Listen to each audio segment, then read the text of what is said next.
علیہ وسلم ارشاد فرماتے ہیں من زارا قبری وجبت لہو شفاعتی، جس نے میری قبر کی زیارت کی اس کے لیے میری شفاعت واجب ہو گئی۔ اور نبی پاک صلی اللہ تعالی علیہ وسلم نے ارشاد فرمایا کہ جس نے میری وفات کے بعد، یعنی نبی پاک صلی اللہ تعالی علیہ وسلم کے وصال کے بعد جس نے بھی نبی پاک صلی اللہ علیہ وسلم کی قبر کی زیارت کی، میرے آقا فرماتے ہیں گویا کہ اس نے میری ظاہری زندگی میں انہوں نے ملاقات کیا۔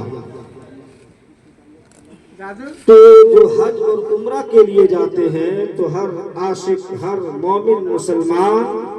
تو یہی چاہتا ہے کہ ہماری حاضری نبی پاک صلی اللہ تعالی علیہ وسلم کی بارگاہ میں ہو جائے۔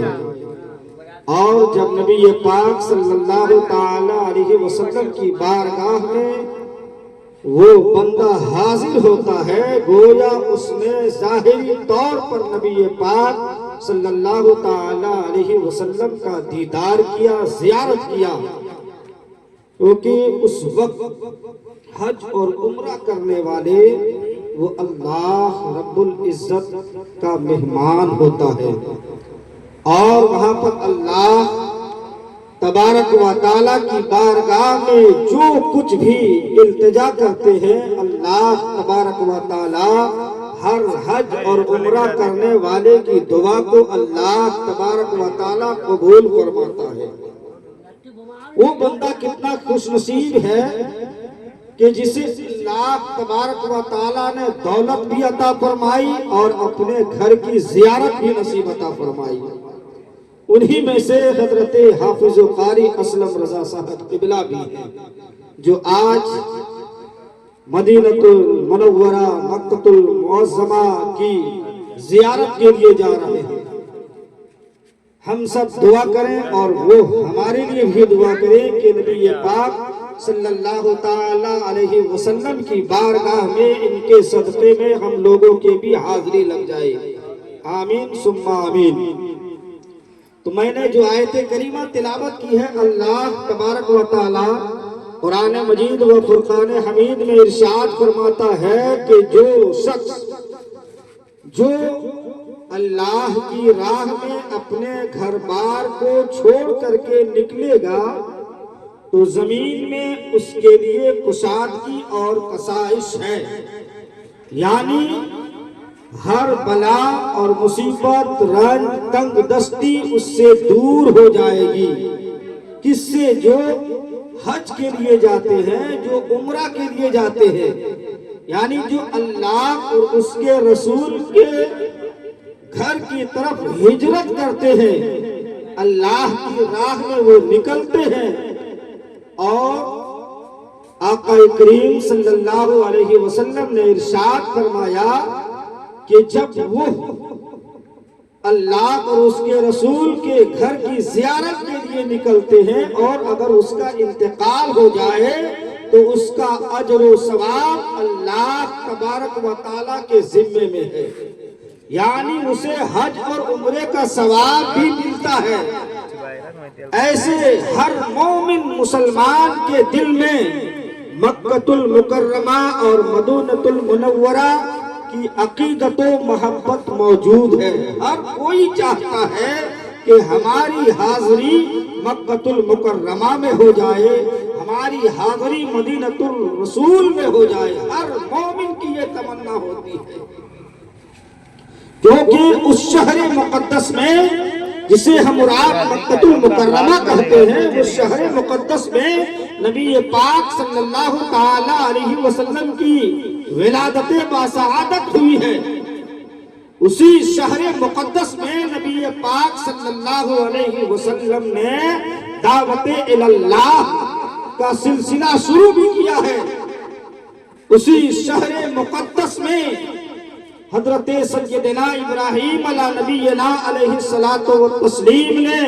اللہ کی رضا کے لیے اپنے بیٹے کے گلے پہ چھری چلائی، اسی شہر مقدس میں عرفات ہے، اسی شہر مقدس میں مینا اور مزدلفہ ہے، اسی شہر مقدس میں آب زمزم کا کنواں ہے، اسی شہر مقدس میں صفا اور مروہ پہاڑی ہے، اسی شہر مقدس میں مقام ابراہیم ہے۔ پتہ یہ چلا کہ مکہ المکرمہ شان والا ہے تو شہر مدینہ بھی شہر مدینہ کی شان بھی نرالی ہے، کیونکہ مکہ المکرمہ میں چومنے کے لیے کعبۃ اللہ ہے، مکہ المکرمہ میں چومنے کے لیے حجر اسود ہے، تو مدینے میں چومنے کے لیے سنہری جالی ہے۔ مکہ المکرمہ میں مکہ شریف ہے، مکہ المکرمہ میں بیت اللہ شریف ہے، تو مدینہ المنورہ میں کعبے کا کعبہ موجود ہے، اس لیے کہ مکہ المکرمہ بھی شان والا ہے، مدینہ المنورہ بھی شان والا ہے۔ یہی وجہ ہے ہر عاشق کے دل میں یہ تمنا ہوتی ہے کاش ہم بھی مکہ المکرمہ اور مدینہ المنورہ کی زیارت کر لیں، کیونکہ حضرت امام مالک رضی اللہ تعالیٰ عنہ کی ذات تو وہ ذات ہے کہ جب مکہ المکرمہ اور مدینہ المنورہ پہنچے تو ان کی تمنا یہی تھی کہ ہم مدینہ شریف سے کبھی باہر ہی نہیں جائیں اور ہمارا انتقال ہو جائے، ہماری وفات ہو تو مدینہ شریف میں ہو۔ اس لیے پوری زندگی میں انہوں نے ایک مرتبہ حج کیا ہے اور یہ سوچ کر کے کبھی مدینہ شریف سے باہر نہیں گئے، کیونکہ اگر ہم باہر چلے گئے اور اگر ہماری موت ہو جائے تو اس سے ہم محروم ہو جائیں گے۔ یہ سوچ کر کے حضرت مالک امام مالک رضی اللہ تعالیٰ عنہ مدینہ شریف میں رہے اور پھر ان کا وصال بھی مدینہ شریف میں ہوا اور انہیں جنت البقیع میں دفن کیا گیا۔ وہ جنت البقیع جن کے بارے میں آقا کریم صلی اللہ علیہ وسلم ارشاد فرماتے ہیں کہ جس کے ارد گرد شفا رکھی گئی ہے، یعنی اس جگہ کو نبی پاک صلی اللہ علیہ وسلم فرماتے ہیں کہ اس جگہ پہ شفا رکھی گئی ہے، کوئی بھی بیمار ہو اگر جنت البقیع کی زیارت کرتا ہے تو اسے شفا مل جاتی ہے، کیونکہ وہ جگہ نبی پاک صلی اللہ علیہ وسلم کو محبوب ہے، نبی پاک صلی اللہ علیہ وسلم کو پیارا ہے۔ اس جگہ پہ آپ کے چچا حضرت امیر حمزہ وہاں پر موجود ہیں، آپ کی بیٹی سیدہ فاطمہ وہاں پر موجود ہے، حضرت امام حسن وہاں پر موجود ہے، حضرت امام باقر موجود ہے، حضرت امام جعفر وہاں پر موجود ہے، بڑے بڑے جلیل القدر صحابہ کرام اس جگہ پر موجود ہیں جسے جنت البقیع کہتے ہیں، جنت البقیع کہتے ہیں۔ اور جو حج اور عمرہ کے لیے جاتے ہیں اس جگہ کی زیارت کرتے ہیں اور زیارت بھی کرنی چاہیے، کیونکہ وہ جگہ نبی پاک صلی اللہ علیہ وسلم کو محبوب ہے، نبی کو پیارا ہے، اور ہمیں ہر اس چیز سے پیار کرنا چاہیے، ہمیں اس ہر چیز سے محبت کرنی چاہیے جس چیز سے نبی پاک صلی اللہ علیہ وسلم نے پیار کیا ہے، جس چیز کو نبی پاک صلی اللہ علیہ وسلم نے اپنا محبوب بنایا ہے۔ اسی شہر مقدس میں مسجد صدیق اکبر ہے، یعنی مدینہ شریف میں صدیق اکبر مسجد صدیق اکبر ہے، مسجد مولا علی ہے، مسجد ابو ذر غفاری مدینے میں ہے، مسجد خمامہ مدینے میں ہے، یعنی مدینہ شریف وہ جگہ ہے جہاں پہ آقا کائنات صلی اللہ علیہ وسلم کا روضہ مبارک مدینہ شریف میں ہے، مسجد نبوی مدینہ شریف میں ہے، اور ہر مومن کے یہ تمنا ہوتی ہے، ہر مومن مسلمان یہی چاہتا ہے کاش ہم اپنی زندگی میں ایک مرتبہ گنبد خضرا کو اپنی آنکھوں سے دیکھ لیں، کیونکہ نبی پاک صلی اللہ علیہ وسلم ارشاد فرماتے ہیں جس نے میری قبر کی زیارت کی اس کے لیے اس پر میری شفاعت واجب ہو گئی، اور جس نے میری قبر کی زیارت کی گویا اس نے میری ظاہری حیات میں میری زیارت کی۔ درود پاک پڑھیے اللہم صلی علی سیدنا شفیعنا حبیبنا مولانا محمد بارک وسلم صلو علیہ صلاۃ و سلام علیک یا رسول اللہ صلاۃ و سلام علیک یا حبیب اللہ صلی اللہ تعالی علیہ وسلم. نبی پاک صلی اللہ علیہ وسلم کی بارگاہ تو وہ بارگاہ ہے، یعنی جو بھی گیا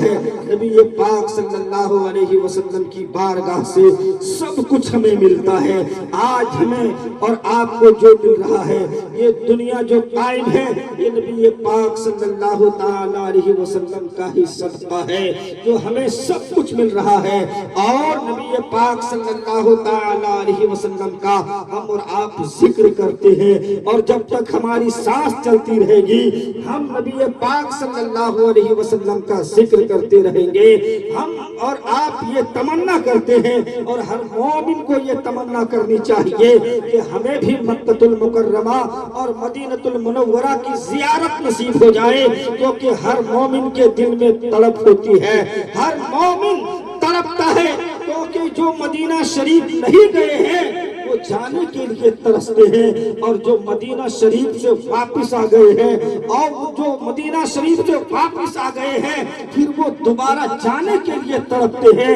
یعنی جو نہیں گئے ہیں جانے کے لیے ترستے ہیں، جو واپس آ گئے ہیں اس جدائی کو برداشت نہیں کر سکتے ہیں، اس چیز کے لیے تڑپتے ہیں. کیوں؟ اس لیے کہ جب نبی پاک صلی اللہ علیہ وسلم نے مکہ المکرمہ سے مدینہ المنورہ کی اس طرف ہجرت کی تو اللہ تبارک و تعالیٰ نے غلاموں کو حکم دیا، یعنی نبی پاک صلی اللہ علیہ وسلم کے غلاموں کو حکم دیا کہ وہ بھی ہجرت کریں. اور جب نبی پاک صلی اللہ علیہ وسلم نے ہجرت کیا تو جو صحابہ طاقت رکھتے تھے، جس کے پاس مال و دولت تھی، جس کے پاس طاقت تھی، ان لوگوں نے بھی ہجرت کیا، اور ساتھ میں ابو بکر نے بھی ہجرت کی، حضرت مولا علی نے ہجرت کی، حضرت عمر فاروق نے بھی ہجرت کی، حضرت عثمان غنی نے ہجرت کی. یعنی جس کے پاس طاقت تھی انہوں نے بھی ہجرت کی، اور جس کے پاس طاقت نہیں تھی، جس کے پاس مال بھی نہیں تھا، جس کے پاس دولت بھی نہیں تھی، ان کی بھی یہ تمنا تھی کہ ہم بھی نبی پاک صلی اللہ علیہ وسلم اپنے محبوب کی جدائی کو برداشت نہیں کر سکتے ہیں. یعنی ان کی بھی یہ تمنا تھی، اور انہوں نے بھی اپنے گھر بار کو چھوڑا، اپنے رشتہ دار کو چھوڑا، اپنے گھر والوں کو چھوڑا، اور انہوں نے بھی مدینہ شریف کی ہجرت کی. تو اللہ تبارک و تعالیٰ کا، اللہ تبارک و تعالیٰ کے محبوب کا ایک صحابی جس کا نام حضرت جندہ ہے، ان کے پاس مال بھی تھا، ان کے پاس دولت بھی تھی، اور ان کے پاس اونٹ بھی تھے. انہوں نے اپنے بیٹوں کو بلایا اور اپنے بیٹوں سے کہا کہ ہمارے پاس مال و دولت ہے، ہمارے پاس سب کچھ ہے، اور ہمیں پتا ہے مدینہ شریف کا راستہ بھی ہمیں پتا ہے، لیکن صرف ہمارے پاس ضعیفی ہے، میں بوڑھا ہو چکا ہوں، ہمیں اونٹ پر سوار کر دو اور ہمیں اللہ کے حوالے کر دو، ہم اسی کے ذریعے مدینہ الرسول پہنچ جائیں گے، کیونکہ ہم رسول اپنے محبوب کی جدائی کو برداشت نہیں کر سکتے ہیں. البتہ ان کے بیٹوں نے حکم کی تعمیل کی اور اپنے باپ کو اونٹ پہ سوار کیا، اور جو راستہ مدینہ شریف کی طرف جاتا تھا اسی کے حوالے کر دیا، اللہ تبارک و تعالیٰ کے حوالے کر دیا. اللہ کی تبارک و تعالیٰ کی راہ میں وہ صحابی نکل پڑے. ابھی کچھ دور چلے تھے کہ اس کی روح جسم سے پرواز کر جاتی ہے. جب مدینہ شریف میں صحابی موجود تھے، جب انہیں پتا چلا کہ حضرت جندہ کی روح جسم سے پرواز کر گئی ہے، وہ وصال کر چکے ہیں، وہ وفات پا چکے ہیں، انہیں صدمہ پہنچا، انہیں تکلیف ہوئی، اور انہوں نے تمنا کی کہ کاش نبی پاک صلی اللہ علیہ وسلم کے شہر تک وہ پہنچ گئے ہوتے، کاش نبی پاک صلی اللہ علیہ وسلم کے قدموں تک پہنچ گئے ہوتے. اس وقت وقت آیت کریمہ نازل ہوئی کہ جو بھی اپنے گھر بار کو چھوڑ کر کے نکلا اور اگر اس کا انتقال راستے میں ہو جاتا ہے تو اس کا اجر اللہ تبارک و تعالیٰ کے ذمے میں ہے. یعنی یہ صرف حضرت جندہ کے لیے نہیں کہا گیا تھا، کوئی بھی مسلمان قیامت تک کے لیے یہ مطلق کہا گیا ہے. جو بھی اپنے گھر سے نکلتا ہے اور اگر راستے میں اس کا انتقال ہو جاتا ہے تو اسے حج اور عمرہ کا ثواب بھی ملتا ہے اور اس کا اجر اللہ تبارک و تعالیٰ کے ذمے میں بھی ہے. اور ہر آدمی یہ چاہتا ہے کہ مدینہ شریف کی زیارت ہو جاؤ. مدینہ شریف کی زیارت کے لیے، محبوب کی زیارت کے لیے حضرت ابو بکر نے شہر مکہ کو چھوڑا، حضرت عمر نے چھوڑا، حضرت عثمان غنی نے چھوڑا، حضرت مولا علی نے چھوڑا، حضرت بلال حبشی نے چھوڑا. انہوں نے یہی کہا کہ ہم سب کچھ تو برداشت کر سکتے ہیں مگر اپنے محبوب کی جدائی کو برداشت نہیں کر سکتے ہیں. درود پاک پڑھیے. اللہم